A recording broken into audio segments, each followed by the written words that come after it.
People who hide behind this money, secret money, don't disclose themselves. Basically, what they're pitching, what they're selling is hogwash. Mr. President, I yield the floor. Mr. President. Senator from Louisiana. Mr. President, I'm proud to join so many of my colleagues in speaking out tonight at this late hour to try to call attention to a very serious issue before the body, and that is whether political contributions of over $10,000 should be disclosed or not. I think people would be, as Senator Begich just eloquently stated, really concerned and very troubled by the fact that we're even having this debate. It so defies common sense. I think people at home are saying to themselves, why is this even an issue? Why are we debating this? Why didn't one Republican step up to join a group of Democrats to say, obviously, if you're contributing to the political process $10,000 or more, you should make yourself known. I think that Senator Begich listed, the senator from Alaska, many important points. I would just like to underscore the point he made about transparency. Our government is far from perfect. It's the oldest democracy, but it's the best that we know of.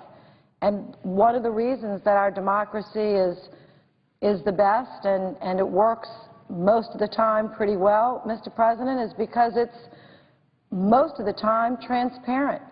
The press can come here any time and write about what we speak about. Every word is written in a public record. All of the records, vital records of the United States are public. We publicize our real estate transactions in almost every jurisdiction that I know of. There's so much public information available. It's one of the reasons that our democracy works pretty well. So this is a real step backward. This is a real step backward, and it's a dangerous step backward to have a democracy that prides itself on transparency, and here we have half of this chamber running out the door after they basically vote to keep contributions secret. What is it that they're ashamed of? I mean, what is it that they're trying to hide? If they're proud of who they're supporting, if they believe that in the causes to which they are investing, why not let people know? Like you said, you're a member of the NRA. All of us are members of different organizations. I most certainly don't mind the organizations. I'm chair of the Adoption Caucus. I love to see publicity about the members and what we do, and I'm proud of what our organization does. It's nonpartisan, of course, but I believe in and we advocate for those principles. So I am really alarmed at the stubbornness and the position that our friends on the other side of the aisle have taken to not want to let their constituents know who's contributing and for what reason. So I believe that transparency clearly is in jeopardy tonight over this Disclose Act, and I hope that we can have another vote and persuade more people to join us to open up, let the sun shine in, let people see what is actually going on. The other point, Mr. President, I'd like to make is that the middle class in this country is under assault.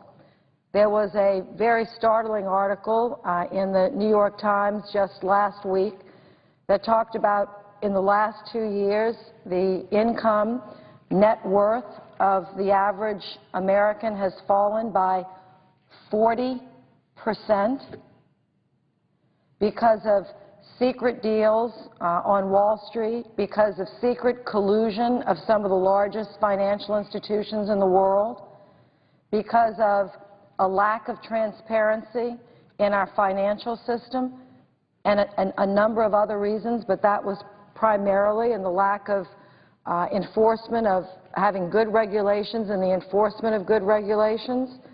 You would think that people would be moving forward to open up the process, to make it more transparent. This is going in the opposite direction.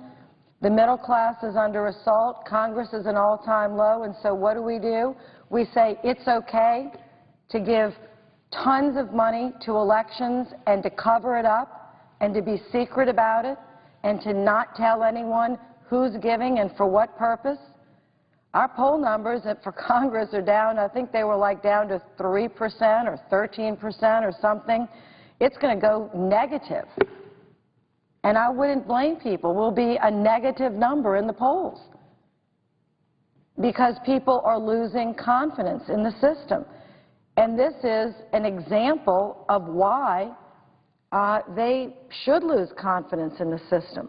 And I am really disappointed that it's just those of us on our side of the aisle that seem to be concerned about this. And the other members, I'm not sure what their points are in the debate because not one single person has come to the floor, at least in the last several hours. I know that the minority leader made some weak attempts at explaining their position earlier in the night. But if they felt so strongly about this being a pillar of our democracy, they most certainly should be on the floor talking about why. But they're not. They just ran out of the chamber, and they're not here. And so with the middle class under assault, with people understanding and thinking and seeing special interests having their day in Washington, letting some sunshine in most certainly wouldn't help, wouldn't hurt. The Disclose Act is a necessary piece of legislation to respond to a U.S. Supreme Court decision in Citizens United. This legislation, as we said, does not limit the amount of money that outside interest groups can spend on campaign expenditures. It simply requires disclosure. We are doing a better job, I think, Mr. President, of disclosing our income, our stock transactions, public officials. I think our records should be public, our tax returns. I've submitted many of my own in elections. I hope that Mitt Romney steps forward to submit more than 1 year of his tax returns. I think it really helps to build confidence when those of us that hold public office have full and complete disclosure. But these campaigns, the money that's being spent in these campaigns is exorbitant. It's billions and billions of dollars. I think this campaign cycle is setting records. And to have this all done in secret, so you're being attacked on television or positions are being taken and no one watching the ads has any idea who is behind them because there's no requirement for disclosure. And that's what Senator Whitehouse, and I want to thank him for his leadership. Senator Merkel has also been very active. Other senators, Senator Schumer has taken a leadership role as well, and I really appreciate the committee that's come together, and I'm happy to be of assistance to them in this effort. But again, this does not limit the amount of money that anyone can give to a campaign. It just says if you give over $10,000, you should disclose it. It does not limit free speech. It does not limit the amount of money that can be spent by an outside organization. It simply says that during this election cycle, you would have to report expenditures of over $10,000. Of the $140 million during this election cycle, the first presidential election cycle since Citizens United, more than $140 million has already been spent. Why would these groups be spending this much money, Mr. President, if they weren't going to ask for something? What is their motive? What are they expecting? These are wealthy individuals. These are not organizations of thousands and thousands and thousands of people. Many of these are individuals that are contributing and want to hide behind the recent ruling of the Supreme Court. So I am proud to lend my voice to the Disclose Act. I'm proud to be a co-sponsor and want to join my colleagues in really asking our colleagues on the other side of the aisle, don't we need more transparency in government? Don't you think the middle class is under enough assault? Don't you think this would build some confidence that our government would be more transparent, people could see what was actually happening and understand why some of these contributions were being made. So we have some time. We have opportunities to cast another vote. I hope that our colleagues will, and the public, will demand that we have additional votes until we get the required votes necessary to pass such a common-sense solution to a real problem, Mr. President. I thank you, and I yield the floor.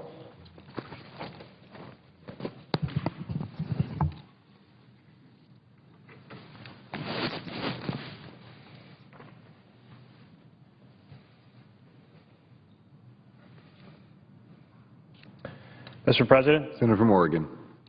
Thank you, Mr. President. I thank my colleague from Louisiana for her remarks, and would you be able to engage in just a question or two while you're down here? You know, I think back to the period when our forefathers and foremothers came here and said, we're going to set up a new set of colonies, new set of rules.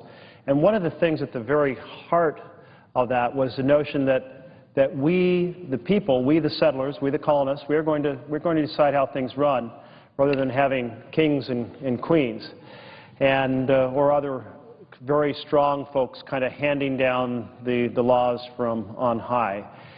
And that was a powerful, powerful concept that got integrated into the first three words of our Constitution, we the people. And do you have any sense whether really this flood of secret, this massive flood of secret money coming from powerful individuals, billionaires and companies, does damage to this concept of we the people? Absolutely, and the senator is correct. The senator is correct.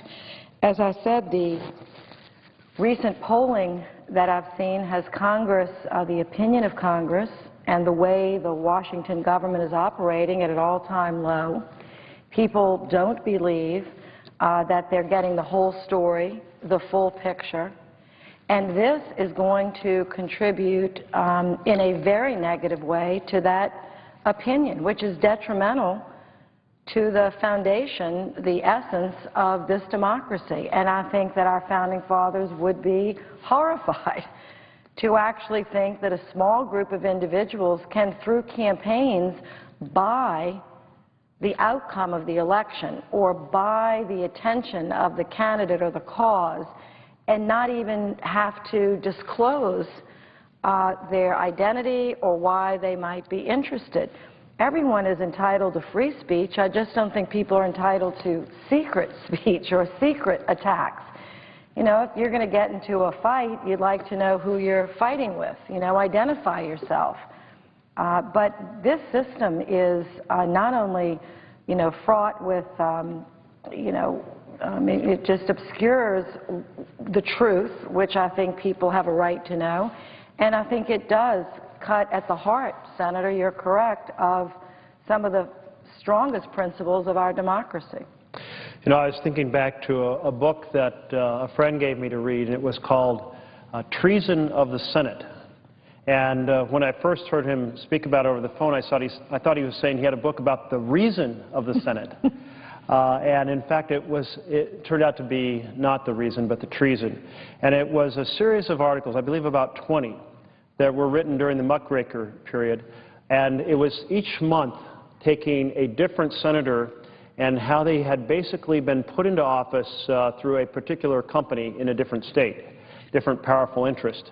And this set of articles apparently was one of the things that led to a constitutional amendment, because it helped the public mobilize against the indirect election of senators and push for the direct election. So here was the public saying, you know, we, the people, have this system, and it's been violated, and so we have to try to change the system so that we can reclaim it. And I think that's maybe some evidence of the role of excessive power and money and its corrupting influence or its corrosive influence on the electoral process.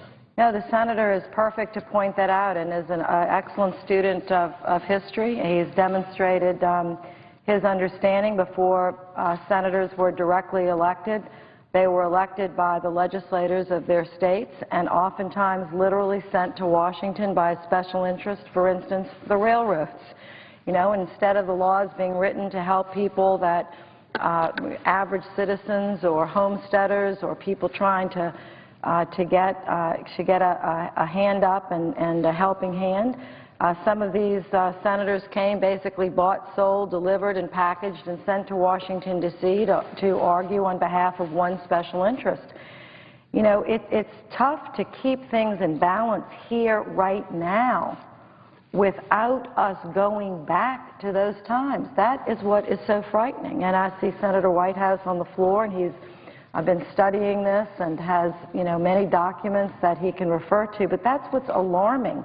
I don't think that people realize, I mean, this is really moving backward in time when Washington operated in secrecy and there was no way to get the information, and why we would want to do this at a time when the middle class is under assault.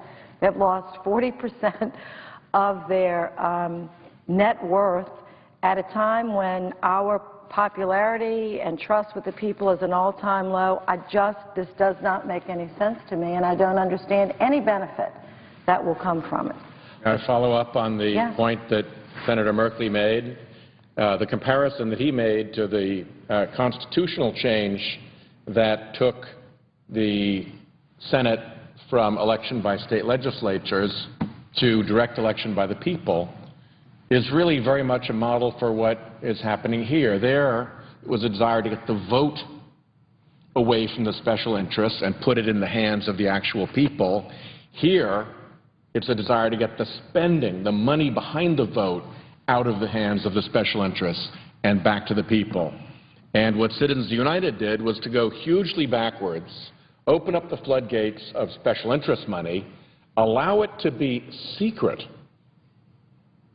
and try to put ordinary voters up against that kind of a force. It's not fair to the ordinary voters. It's not right. And it really, in some respects, puts the right that they are talking about inside out. And that's the right of freedom of speech.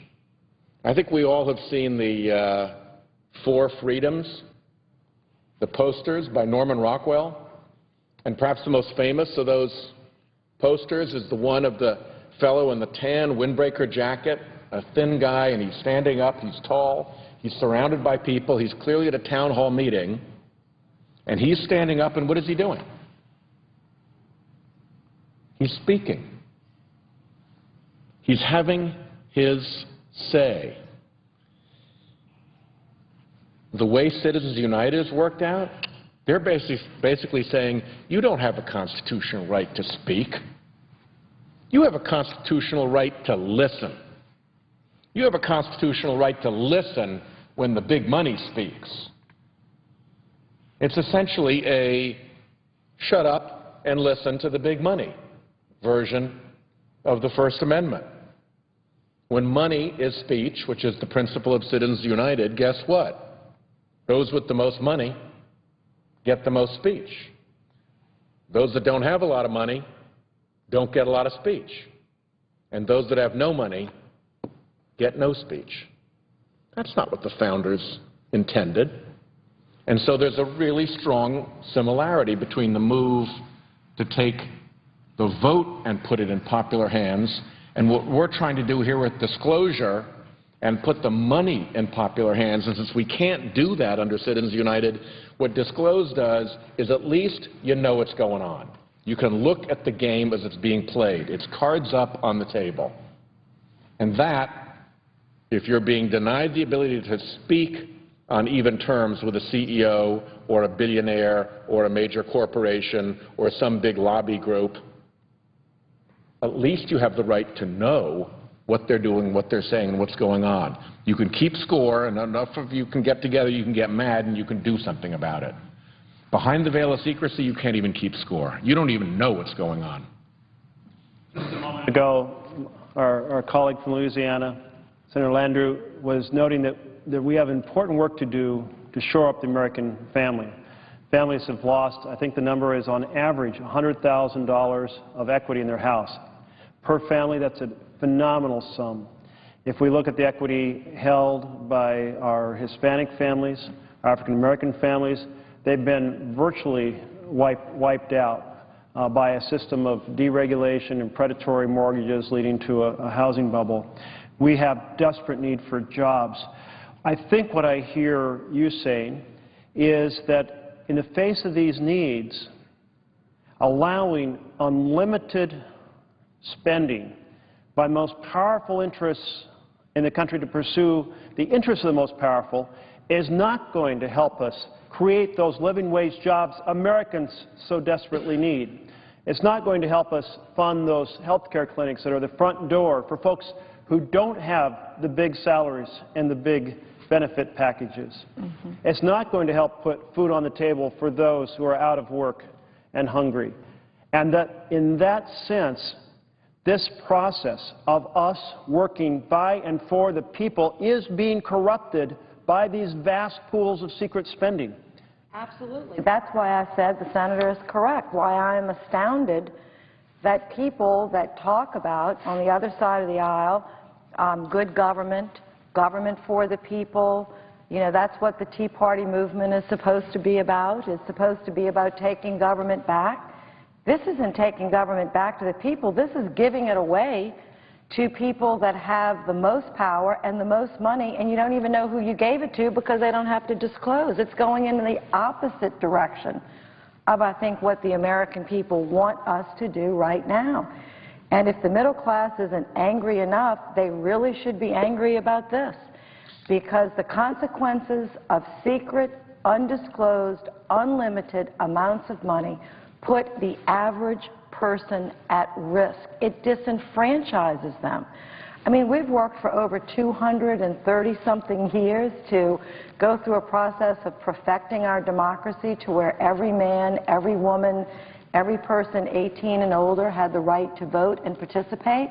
Now what do? Just wake up after 230 years and say, you know, that's not working, let's just give the government back to the rich, the few, and they don't even have to say who they are. They don't even have to disclose anything about themselves. And this is absolutely going in the wrong direction at the wrong time. And I hope that people can listen to this debate and not say, well, there they go again, but really understand the consequences of this kind of secret money in the system. It is corrupting, and it's not right. Senator Landrieu, I was a prosecutor for many years. I was the United States Attorney for our state. I was the Attorney General for our state. And when you're prosecuting crimes, there's one very important thing that you always look for. The motive. Motive. Motive.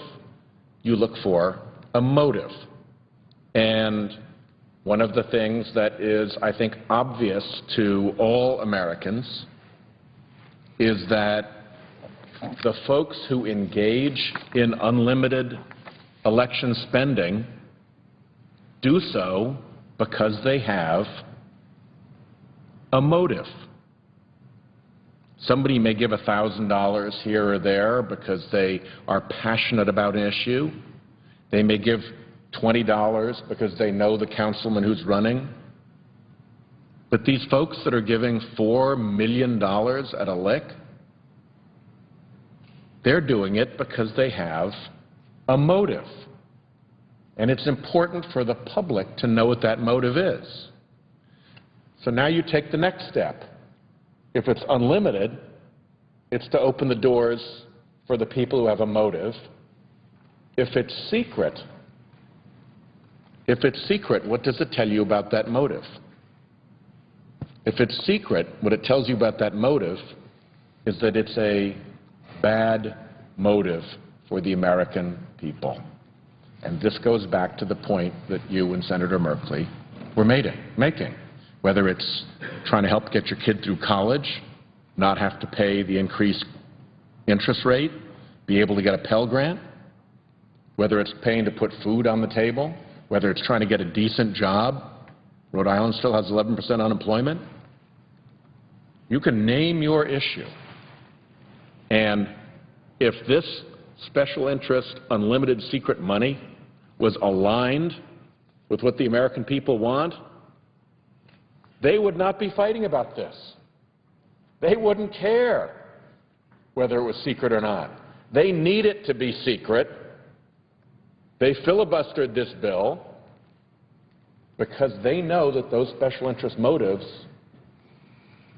are against the public interest, are against the interests of the American people. There's no other logic. There's no other logic. There's no reason that people would give that much money in a race, unlimited money, if they didn't have a motive. There's no reason that they'd want their behavior to be secret unless that motive was bad. There's no other explanation. So, Senator, let me ask you this. When the company gets involved in that manner, or the billionaire gets involved in that manner, and their motive is largely to advance the interests, their financial interests, do they use that to fund ads that are an accurate representation of the facts? Well, that's a fascinating development. I'm not going to remember the numbers off the top of my head, but I'm going to try. My recollection is that before the super PACs kicked off with all of this, 9% of the ads were negative in the last election cycle at a time when 78%, I want to say, were negative, and 70%. It went from 9% being negative the cycle before, the presidential cycle before, I guess, to 70% being negative now. What's that, nearly 8 times as much negativity? More than half, nearly 3/4 negative, where it was less than 1 in 10 before. Explosion of negativity. So we know that that's happening. The other thing we know that's happening is that it's misleading. It's not accurate. It's deceptive. The Annenberg Institute has done a study of the top 4 outside spenders, the outside political spenders that aren't campaigns, that aren't candidates, that aren't parties, that are these special influence manipulating machines. The top 4 of them, they looked at their ads, and if I remember the figure correctly, 76% of them contained information that was deceptive. Well, while you're on that topic, maybe I've got the Annenberg chart here, I believe. There it is. I was wrong. It's not 76%, it's 85%. I was underestimating. 85% deceptive, 15% accurate. And to this other point about the level of negativity, check this out. This is just taking one of the contests between Gingrich and Romney and seeing where this special secret money went. And you can see this red bar basically being the negative ads benefiting Romney, so there are attacks on Gingrich. They're negative ads. Positive ads for Romney, 0. Then over here, Gingrich didn't have very much super PAC money in this race, and so it just kind of was wiped out completely. But so what we really see is not just a flood of money on behalf of a powerful special interest, but it's being spent to attack people, the negative side, and they're lying. Can this possibly, in any possible way, be a healthy thing for democracy? Could I respond? The Senator has hit the nail on the head, and I would just like to add that some people, and I am one of them, that is believing that there's literally an effort to discourage people generally from believing that government can work at all by being so negative either to an individual or to the concept of government that it discourages people from voting and participating, and the end result of that is a small group can then manipulate the system.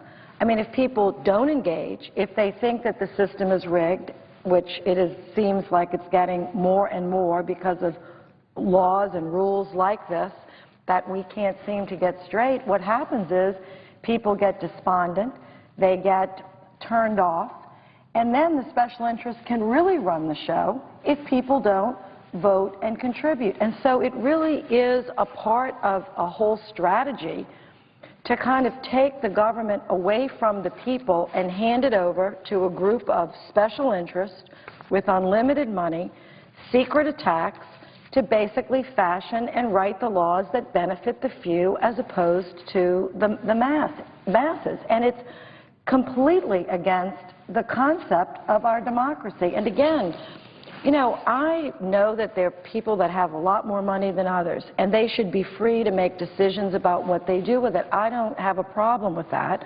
although I have supported campaign limits. But it's the disclosure, it's the lack of disclosure, I should say, that is really frightening here, and the secret nature of this. To go on television night after night to tell people how this person is either wrong or this system is broken and the government's not working, people stay home, and then less and less people vote, and then the few people that have the power, that have the access, that have the privilege, write the rules even more in their own favor. So this is really taking our democracy in a dangerous way, I think, in the wrong direction. If I could add one additional point that Senator McCain and I made in our brief to the United States Supreme Court opposing the Citizens United decision and asking for its reconsideration. It is terrible what these negative ads filled with deception do to the American public, and it is discouraging to people about the participation that we expect of Americans in government, and ultimately, as you point out, it leads to corruption. But at least in the example that you gave, Senator Landrieu, you see the spending. There is at least a dirty, deceptive, and negative attack campaign up on the air. So it's not completely invisible. You just don't know who's behind it. But what that leaves open, again, this is the prosecutor in me talking, what that leaves open is the threat of that same campaign. The threat of that same campaign. The visit from the lobbyist who comes into the congressman and sits him down in a quiet room and says, have a look at this, and plays a 30-second commercial, negative, deceptive, slashing, brutal, vitriolic, vile, all against him, and says, you know what, under Citizens United, we've got the right to spend $5 million playing that ad against you all through the next election, and we're thinking about doing it. And you know what? Under Citizens United, we've got the right to put up phony shell corporations so they'll never see our fingerprints. The only thing the public will see is Americans for Peace and Puppies and Prosperity. That's going to be the phony name we're going to use. And if you vote right, this will be the last time you hear from me. If you don't vote right, you're going to hear $5 million worth from me through my shell companies. How are you going to vote? If the congressman gives way to that kind of pressure, pressure that was never possible before Citizens United, pressure that is not as possible if it's not secret, then you've got no clues, and you have actual corruption, and the system is even worse than what we see out there. In some respects, as awful as what we see is, that might be like the iceberg that you see above the water, and the 90% that's under the water that you don't see could be worse still. So to my colleague from Rhode Island, I asked this: how is it possible for 5 members of the Supreme Court to look at this issue of unlimited secret spending, to know that that can be used to intimidate and corrupt the electoral process, and to corrupt the debate here by the threat of future activities, future secret activity, future secret negative lying activity, and not see the corrupting or corrosive effect on the American democracy? That's an interesting question, and you'd have to look into the hearts of those 5 justices to really see the answer to it. But why they'd be willing to make such a dramatic activist move without working with 4 other colleagues to try to bring them along, why it's always those 5 making these activist steps towards the Republican agenda is a question that I really can't answer. What's the motive? They know that in their hearts. I don't. One can observe that over and over and over again, the 5 justices who are performing the Republican role on that Supreme Court are delivering the goods, and doing things that advance the Republican agenda. That's not me talking about it. That's people who've been following this court for decades. The most prominent writers about the Supreme Court have noted that fact. Can I ask the senator from Rhode Island to expand on the Citizens United? You and Senator McCain wrote a brief to the court suggesting the detrimental impact of the decision that these 5 justices have made. Did they, in that decision, I'm asking the senator, how do they treat corporations? Do they treat corporations as people? Is that what they did on an equal footing with Citizens United, or was it more of just there shouldn't be limits on contributions? Or did they say that corporations are like people and should be allowed to contribute unlimited amount? In effect, that is what they did. The famous expression, corporations are people, my friend, is the expression actually of Governor Romney. But it has sort of attached itself to the Citizens United decision, which doesn't actually use those words, but it does treat corporations as having the same rights in the political process as human beings do. They don't have consciences. They don't have because they're not hearts, human. they don't have minds. They don't have souls because they're not human. They don't have children. They don't have aspirations. They don't have goals. They don't have all of the things that make us different and make us human. But evidently, they have the same rights. And because they don't really exist, it is a legal fact that they are a legal fiction. What that really is doing is empowering the people behind the corporation, the people who control the corporation. Well, and it's actually giving more power to the people that control the corporation. Not only do they control their vote, which they most certainly are entitled to in their own personal opinion, but it gives them extra power because they have access to wealth and influence in the business structure.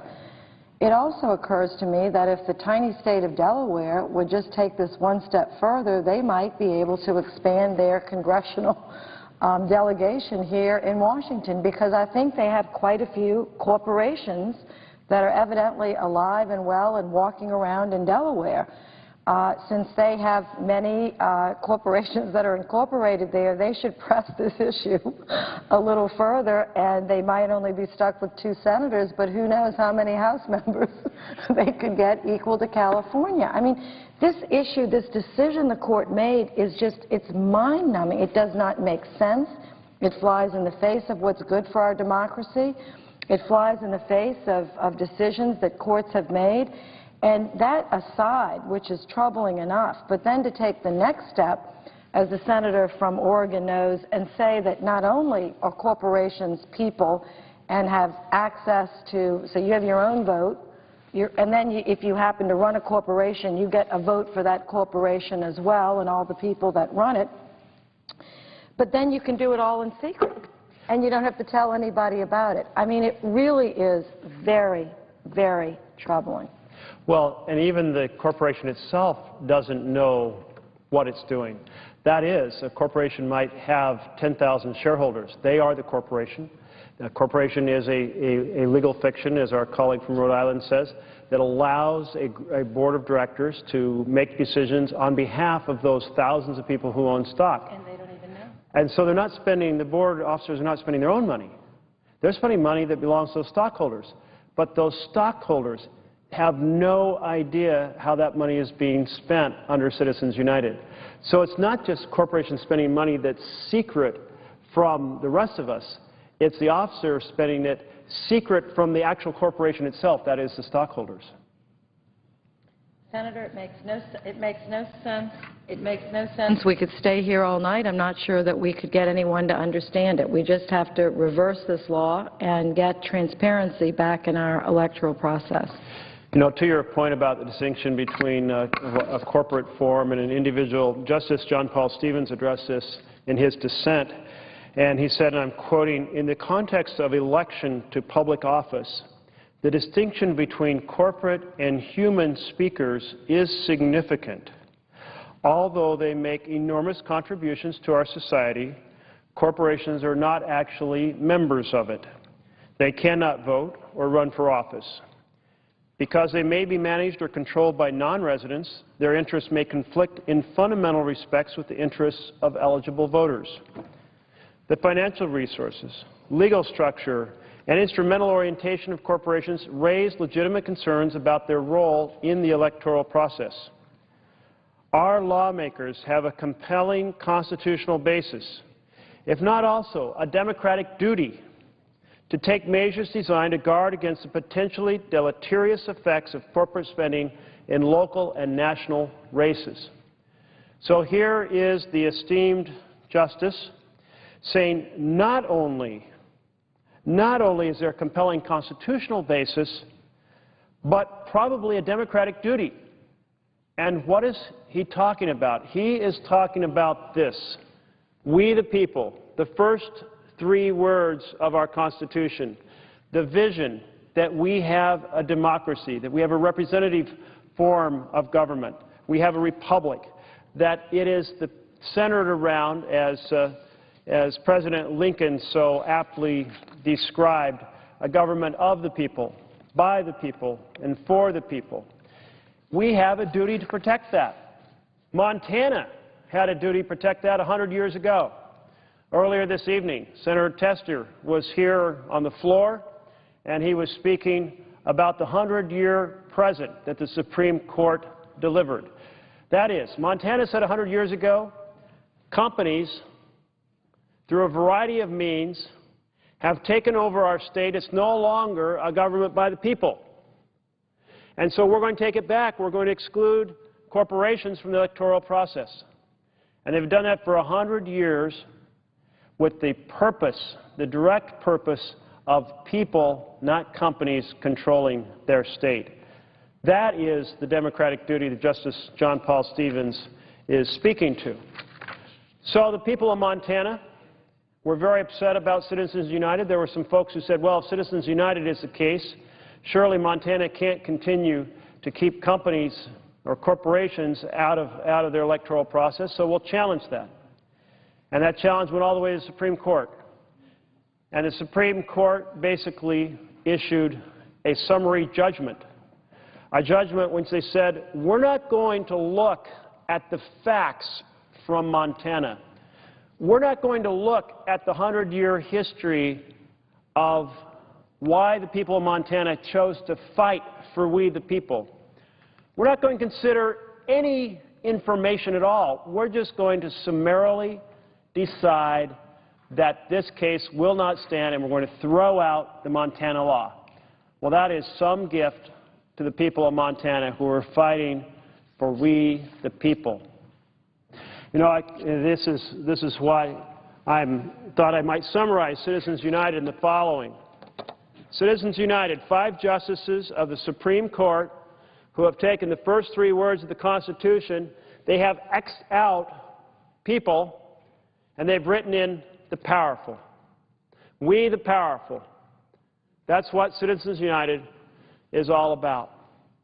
Now, I'm deeply disturbed that our Supreme Court made a finding of fact in Citizens United that unlimited secret money, not just dark pools of unregulated cash, but oceans, vast oceans of unregulated, undisclosed, secret money being utilized in the electoral process without the people having any right to know. That's what the Supreme Court said is just fine. And that's what attacks we, the people, in favor of we, the powerful. Now, not a single member of the Supreme Court has run for office, to my knowledge. Not a single member of the Supreme Court has served in elected office, to my knowledge. I'm happy to stand corrected if any of my colleagues know otherwise. So perhaps they didn't have the personal experience to understand the types of things that my colleague from Rhode Island was speaking about, that folks who can wield huge sums in elections not only have influence in elections, but they can use it as a lever to corrupt the very process we're in tonight, the debate and voting on bills. So you would think that at a minimum, the 9 justices, knowing they may not have the personal experience, but knowing they need to make a finding in order to proceed, would want to hear all the evidence. But instead, what the 5 justices did in summarily dismissing the case from Montana was to cover their ears, cover their eyes, and say facts don't matter. Corruption doesn't matter. The corrosive influence of vast oceans of secret money doesn't matter. And that is simply wrong. I must say, when I think about what we are doing here on this floor, to fight to have a Senate and a House that are all about what President Lincoln described as of the people, by the people, and for the people. And across the street, we have a Supreme Court determined to tear down the fundamental heart of our Constitution. That is completely wrong, and they won't even listen to the facts in order to understand the issue they're addressing. It's so important for Americans across this nation, on the right and on the left, to understand that this is an attack on their power as a citizen to chart the course of their community, their state, and our nation. I think that I'll just conclude my remarks. I have a lot of facts and history here that I thought about presenting tonight, but I think the discussion we've been having is really at the heart of this. That as we wrestle with the fundamental challenges facing our nation, a shrinking middle class because we're losing manufacturing jobs, and we need to understand why that's happening and how we can create living wage jobs in this nation. A nation where health care is becoming more and more expensive, an enormous challenge for families. A nation where we are becoming the first group of parents whose children are getting less education than we got for the first time in the history of the United States of America. We as parents are seeing our children get less education. Those problems, as we tackle them, are not served by vast oceans of secret money weighing in on elections, because that money does not come from the point of view of fighting for the health and welfare of the citizens of our nation. Our forefathers and foremothers talked about, in order to create a more perfect union, to enable citizens to pursuit of happiness, provide for the general defense, these fundamental things, none of those are the point or goal of these vast pools of money. That in itself shows how corrosive and corrupting that money is. So I say to my colleagues across the aisle, each of us came here and we swore an oath to this Constitution. And at the heart of this Constitution is not we the powerful. At the heart of our Constitution is we the people. So before we vote a second time on whether to proceed to this bill, I ask them to examine in their hearts their responsibility to their citizens, their responsibility to the Constitution, their responsibility to we the people, and at least find, whether they might vote yes or no on a final bill, at least find that we have a responsibility to debate this bill on this chamber, and for that reason to vote yes when we again vote on whether to proceed. Thank you, Madam President. Thank you. The Senator from Rhode Island. I will be the last speaker tonight.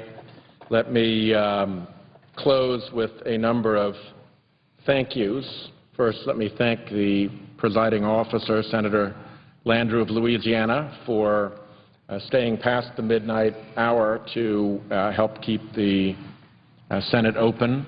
Let me thank Senator Merkley, who has been, to the extent one can be enthusiastic about staying to this hour, he has been there. He is smiling. Yes, enthusiastic is the right word. He was part of a group that Senator Schumer organized himself, Senator Michael Bennet, Senator Tom Udall, Senator Al Franken, Senator Jeanne Shaheen, Senator Jeff Merkley, and myself, who worked together to redraft this legislation, trim it down, and to organize today's vote and events and tomorrow's vote. And I want to thank all of them for their enormously hard work. I want to thank the pages who've had to stay very late and the floor staff who've had to stay very late, and I appreciate the fact that we have put a burden on them and on their families, and we would not be doing that if we didn't consider this to be a very, very important issue. And I want to thank the entire Democratic caucus for their support of this. Our colleague Bill Nelson has had a unique experience. He has actually ridden a rocket up into space. He has been up with the NASA program as an astronaut.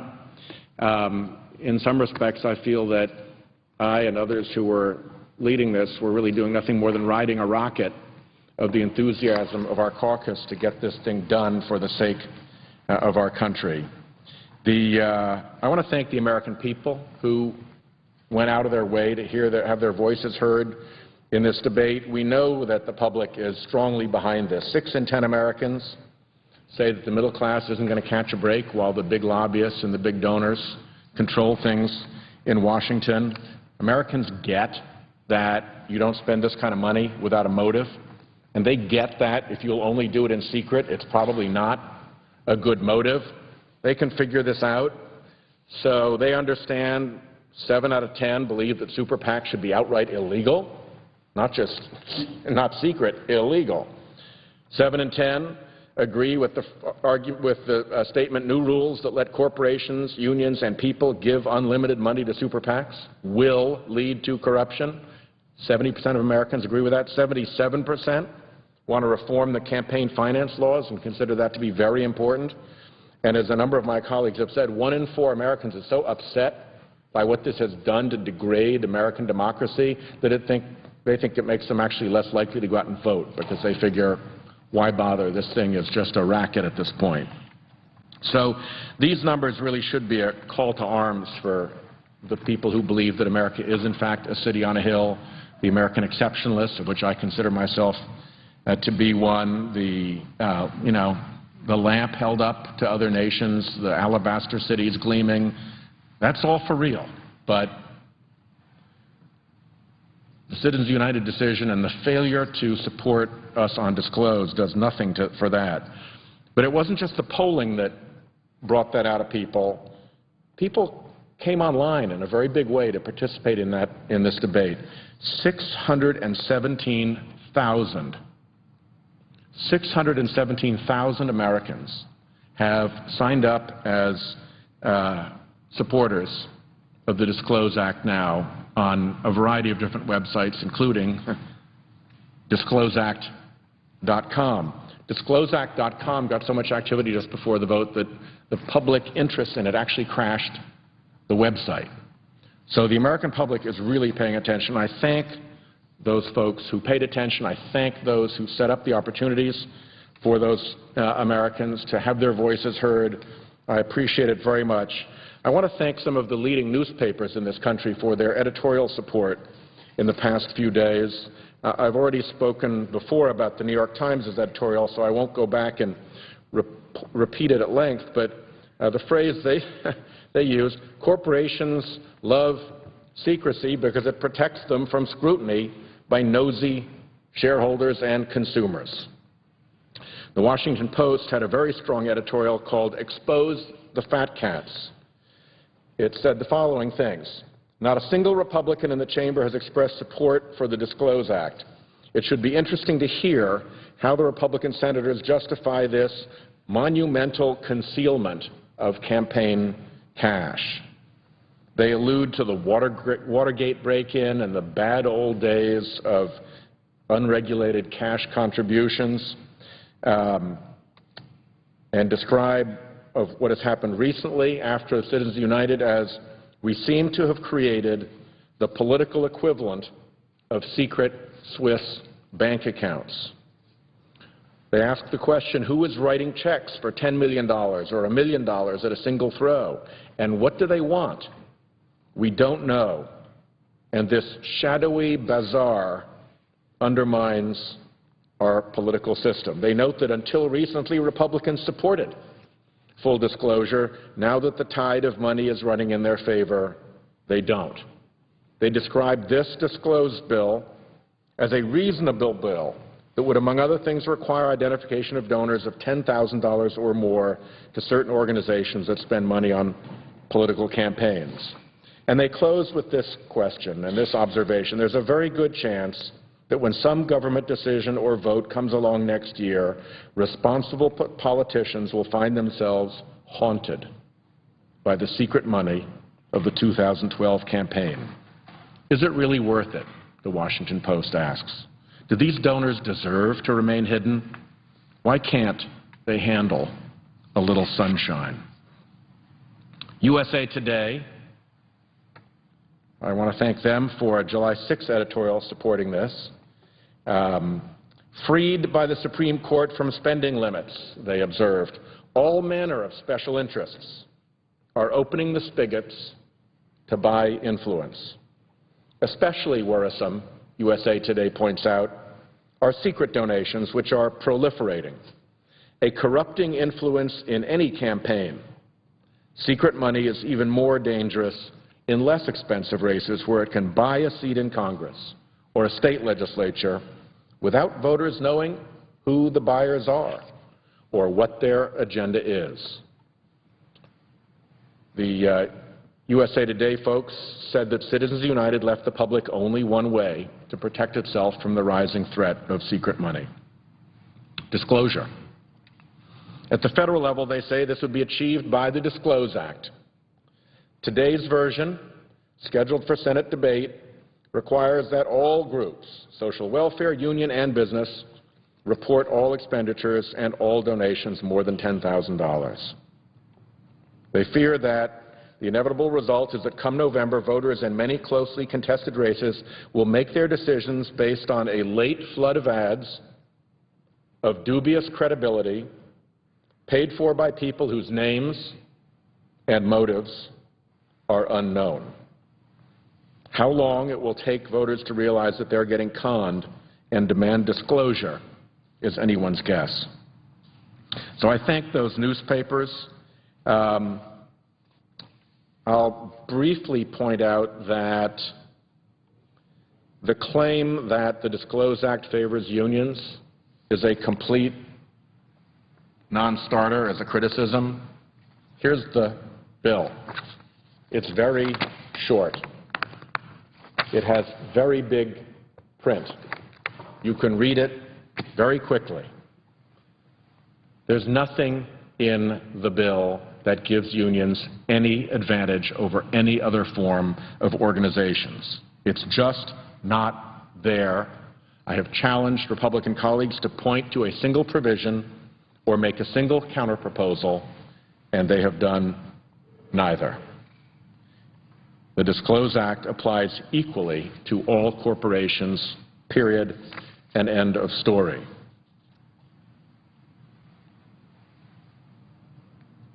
The $10,000 threshold eliminates another problem, which is this business that membership organizations are going to have to disclose their donor list. As recently as today, the Republican leader said that this will force organizations to disclose their donor lists. It won't, not at a $10,000 threshold. You can get a lifetime membership in the National Rifle Association for $1,000.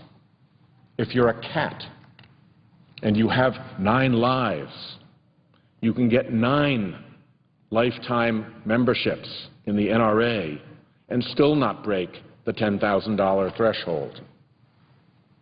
It will catch 93% of the money that goes into these super PACs because it goes in such big chunks. So it's a good number to use. Protects the small membership organizations, but hits virtually all the big donors. And clearly it is not an attack on the First Amendment.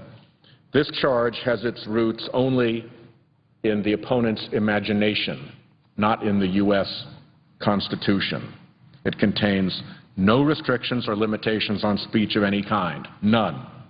Pure disclosure legislation, plain and simple, as my Republican colleagues have heretofore usually supported. The court in Citizens United fully supported disclosure. Prompt disclosure of expenditures can provide shareholders and citizens with the information needed to hold corporations and elected officials accountable for their positions. An important point, going back to the words that began this vote from our founding father James Madison, a popular government without popular information or the means of acquiring it is but a prologue to a farce or a tragedy or perhaps both. The Supreme Court recognized this, and clearly it is constitutional.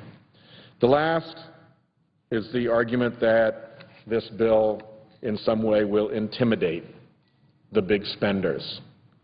First of all, the idea of the billionaire Koch brothers or gigantic coal barons or ExxonMobil, the largest corporation in the world, being intimidated by the unkind words of some blogger is preposterous on its face. Second, Justice Scalia has said, requiring people to stand up in public for their political acts fosters civic courage, without which democracy is doomed. And may I point out that it's a rather small courage. On the way here this afternoon, I passed through the trolley lobby, and down in the trolley lobby was a young Marine from Pennsylvania who had lost both his legs to an IED explosion in Afghanistan. We can ask our young men and women to travel the roads of Kandahar and to risk blowing off their legs and coming home like that young man. We can ask them to do that, but we can't ask billionaire big spenders to even show who they are, even though clearly the link to motive and influence and control and corruption is apparent.